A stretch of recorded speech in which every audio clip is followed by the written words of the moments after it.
Devara VS game changer. ఈ రెండు సినిమాల మధ్య ఉన్న common points and coincident points అయితే చాలానే ఉన్నాయి. అవి ఏంటి అండ్ ఏ సినిమా తోపు అన్న ప్రతి ఆస్పెక్ట్ కూడా ఇంచ్ బై ఇంచ్ ఈ వీడియోలో డిస్కస్ చేయబోతున్నాం. కాబట్టి స్కిప్ చేయకుండా లాస్ట్ వరకు చూసి ఏ సినిమా తోపు అన్నది మీరే కామెంట్ సెక్షన్ లో కామెంట్ చేయండి.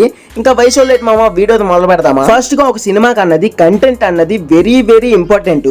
అయితే ఇప్పటి వరకు దేవరా నుంచి గ్లిమ్స్, టీజర్ కట్టు, ట్రైలర్ కట్టు ప్రతిది కూడా వచ్చేసింది కాబట్టి ఆల్మోస్ట్ స్టోరీ లైన్ మీద ఒక అవగాహన ఉంది. గేమ్ చేంజర్ కోసం మాట్లాడుకుంటే రఫ్ గా చూసుకుంటే సినిమా నుంచి ఇప్పటికి 6 పోస్టర్లు, ఒక లిరికల్ సాంగ్ అంతే మామ, ఇంకేమి కూడా రాలేదు.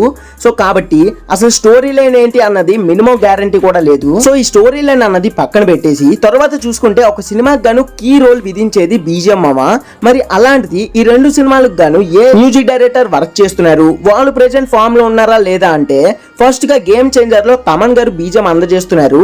తమన్ గారు ప్రెజెంట్ పిచ్చా ఫామ్ లో ఉన్నారని చెప్పుకోవచ్చు. కాకపోతే game changer first lyrical song అనేది కాపీ కొట్టారు, మన అందరికీ తెలుసు. దేవరా సినిమా కానీ మ్యూజిక్ అందజేస్తుంది అనిరుద్ధ్ గారు. చాలా మంది అనుకోవచ్చు అయ్యో బాబు అనిరుద్ధ్ కదా, జైలరు, లియో అండ్ విక్రమ్ లాంటి ఒక మంచి ట్యూన్ ఇస్తారు. కానీ ప్రెజెంట్ అనిరుద్ధ్ గారు అంత ఫామ్ లో లేరనే చెప్పుకోవచ్చు. అండ్ అంతేకాదు తమిళ సినిమాలకైతే ఒకలా బీజిఎంస్ ఇస్తారు, తెలుగు సినిమాలకైతే అంతే వరస్ట్ గా బీజిఎంస్ ఇస్తారు అన్నది సత్యం మామ. సో ఈ ఆస్పెక్ట్ లో గేమ్ చేంజర్ సినిమా టాప్ లో ఉందని చెప్తా. ఇకపోతే ఒక సినిమాకి గాను కలెక్షన్స్ పిచ్చిగా రావాలంటే సినిమాకి అంతేలా క్రేజ్ ఉండాలి.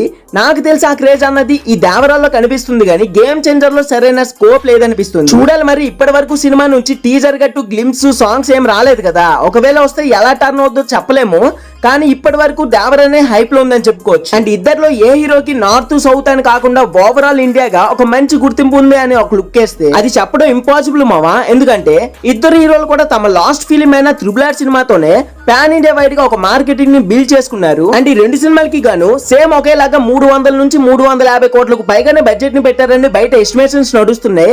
అంటే ఇది ఒక coincident point and common point అని చెప్పుకోవచ్చు. అండ్ రెండు సినిమాల డైరెక్టర్స్ యొక్క లాస్ట్ ఫిలిమ్స్ మీద లుక్ వేసుకుంటే శంకర్ గారు ఇండియన్ 2 తో ఒక పెద్ద డిజాస్టర్ ని ఎదుర్కొని 100 కోట్లకు పైగానే నష్టాన్ని మిగిల్చారు. ఇకపోతే శివ గారు ఆచార్య సినిమాలో అంతేలా డిజాస్టర్ ని ఎదుర్కొని 85 కోట్లకు పైగానే నష్టాన్ని మిగిల్చారు. సో ఇద్దరు డైరెక్టర్స్ కూడా గివ్ అప్ ఇవ్వాల్సిన మూవీస్ యాజ్ వెల్ యాజ్ రెండు హీరోలు కూడా హిట్ కొట్టాలి. లేకపోతే ఒకవేళ దేవరా ఫ్లాప్ అయింది అనుకోండి, త్రిబుల్ ఆర్ సినిమా అనేది రామ్ చరణ్ అండ్ రాజమౌళి వల్ల హిట్ అయింది అంటారు. ఒకవేళ గేమ్ చేంజర్ ఫ్లాప్ అయింది అనుకోండి, త్రిబుల్ ఆర్ సినిమా అన్నది రాజమౌళి అండ్ ఎన్టీఆర్ వల్ల హిట్ అయింది అంటారు. ఇలా చాలా వరకు నెగిటివిటీని రెండు హీరోలు కూడా ఫేస్ చేయాల్సి వస్తుంది. కాబట్టి రెండు సినిమాలు కూడా పక్కా బ్లాక్ బస్టర్ అవ్వాల్సిందే. అండ్ రెండు సినిమాలో క్యాస్ట్ ల విషయానికి వస్తే గేమ్ చేంజర్ లో రామ్ చరణ్ గారు, సునీల్ గారు, ఎస్జే సూర్య గారు, కియారా అద్వానీ గారు ఇలా పాపులర్ యాక్టర్స్ ఉన్నారు. దేవరాలో వచ్చేసి ఎన్టీఆర్ గారు, సైఫ్ అలీ ఖాన్ గారు, బాబీ డియోల్ గారు, జాన్వీ కపూర్ గారు ఇలా అంతకు మించి అనేలా పాపులర్ యాక్టర్స్ ఉన్నారు. దేవరాలో చూసుకుంటే ఆల్మోస్ట్ ప్రతి ఒక్క యాక్టర్ కూడా ఫామ్ లో ఉన్నోలే.